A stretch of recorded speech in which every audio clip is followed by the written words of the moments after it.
News live, खोज सच्चाई की। साथियों, जय भीम, जय भारत, जय संविधान।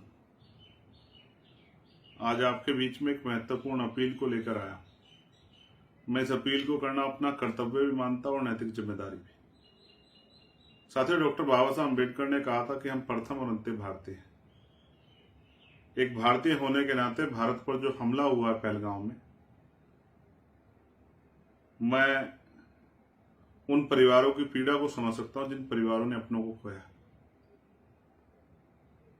किसी ने अपना पिता खोया, किसी ने अपना बेटा, किसी ने पति, किसी ने अपना भाई। इस आतंकी घटना से पूरे देश के मन में, हर देशवासी के मन में व्यथा। हर कोई चाहता है कि इस आतंकवाद का मुंह तोड़ जवाब दिया जाए। लेकिन साथियों, गांव की एक कहावत है कि जब किसी घर पर, परिवार पर हमला हो तो पूरा परिवार मिलकर उन विरोधियों से लड़ता है। आज जब हमारे देश पर हमला हुआ है तो हमें मिलकर देश विरोधी ताकतों से लड़ना चाहिए, चाहे वो कश्मीर में बैठी हो या बाहर किसी दूसरे मुल्क में बैठी हो या फिर देश के अंदर बैठी। हमें उन ताकतों से लड़ना चाहिए जिन्होंने हमारे देश के साथ, उसके सम्मान के साथ, हमारे परिवार के लोगों के साथ जो इतना बड़ा हमला करने का काम किया, हमारे खून से होली खेलने का काम किया।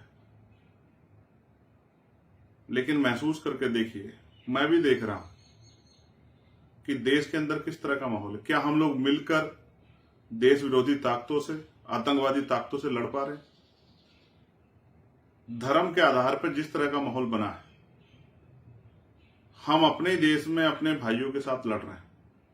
मैं आपको याद दिलाना चाहता हूं, जब ये देश आजाद हुआ तो सभी धर्मों के लोगों ने इसमें बराबर का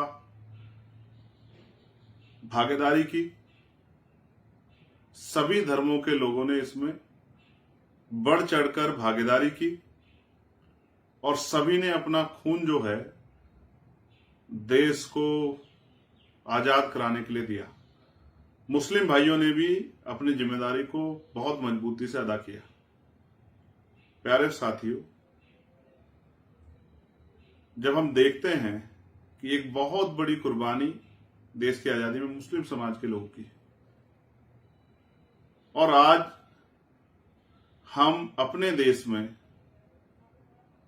मुसलमान भाइयों के साथ जिस तरह की हिंसा में शामिल हो रहे हैं, तो मेरे मन में ये खतरा पैदा होता है कि जो दूर बैठा दुश्मन है, दूर किसी देश में या देश के अंदर ही, उसने यही सोचा होगा कि किस तरह देश के अंदर आंतरिक जो है एक युद्ध छिड़ जाए, कि देश के लोग आपस में अपने आप लड़ते रहें। दुश्मन यही तो चाहता है और हम उस दुश्मन के मंसूबों को कामयाब कर रहे हैं। तो हम उसके मोहरे, उसकी टूल किट नहीं है तो क्या है? दुश्मन यही चाहता है कि हम आपस में लड़ेंगे तो हम उनसे नहीं लड़ पाएंगे। आप ये महसूस करके देखिए, अनुभव के आधार पर कह रहा हूं। मैं मानता हूं कि गुस्सा हम लोगों में है, उनमें भी नौजवानों में देश के प्रति जो हमला हुआ है उसको लेके एक बहुत बड़ा आक्रोश और गुस्सा है। लेकिन आप महसूस कीजिए कि अगर इस गुस्से का प्रकोप, इस गुस्से से हम किसी गरीब को, कमजोर को सताने का काम करेंगे, उसको नुकसान पहुंचाने का काम करेंगे, जिसका कोई दोष नहीं है इस हमले में, सिर्फ धर्म के आधार पर हम उसको चोट पहुंचाने का काम करें, उसके परिवार को नुकसान करने का काम करेंगे, तो दुश्मन के द्वारा उसका ब्रेन वॉश करना कितना आसान है। जिन्होंने कल हमें अपनी गोद में खिलाया, जिनके द्वारा हम स्कूलों में पढ़े या जिनके साथ हमने आगे बढ़ने का संकल्प लिया, आज हम उन्हीं के खिलाफ लड़ रहे हैं। ये समझदारी या बेवकूफी? कहीं ऐसा तो नहीं जाने जाने में हम दुश्मन की मदद कर रहे हैं? इसलिए मैं आपसे ये अपील करता हूं कि ये वो समय है कि हमें समझदारी से एकजुट होकर देश विरोधी ताकतों से, आतंकवाद से लड़ना है। मैं आतंकवादी ताकतों को भी ये कहना चाहता हूं, भले ही देश में हम अपने हक अधिकारों के लिए सरकार से रोज संघर्ष करते हैं, लेकिन जब देश पे हमला होगा तो हम सब लोग एकजुट होकर देश विरोधी और आतंकवादी ताकतों से मिलकर लड़ेंगे। ये बात मैं स्पष्ट रूप से कहना चाहता हूं, क्योंकि देश पहले, देश का सम्मान पहले। लेकिन मैं नौजवान भाइयों से अपील भी करता हूं कि दुश्मन की चाल में आके देश में अपने साथ रहने वाले भाइयों से ना लड़े और ऐसा माहौल ना बनाए कि दुश्मन बिना कुछ करे ही जीत जाए।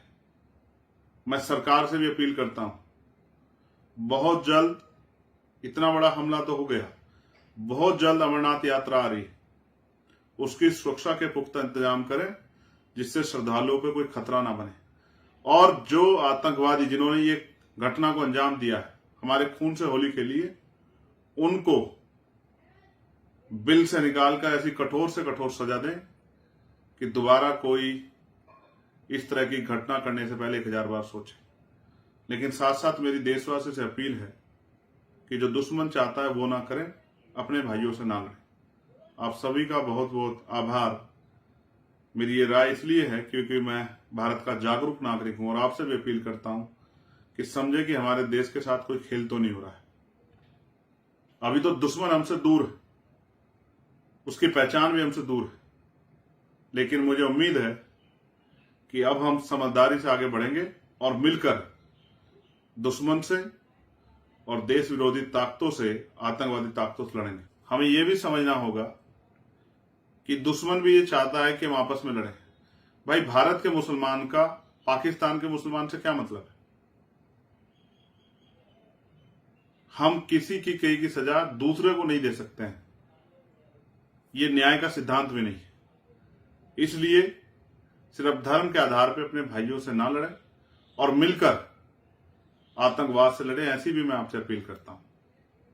आपका भाई चंद्रशेखर आजाद।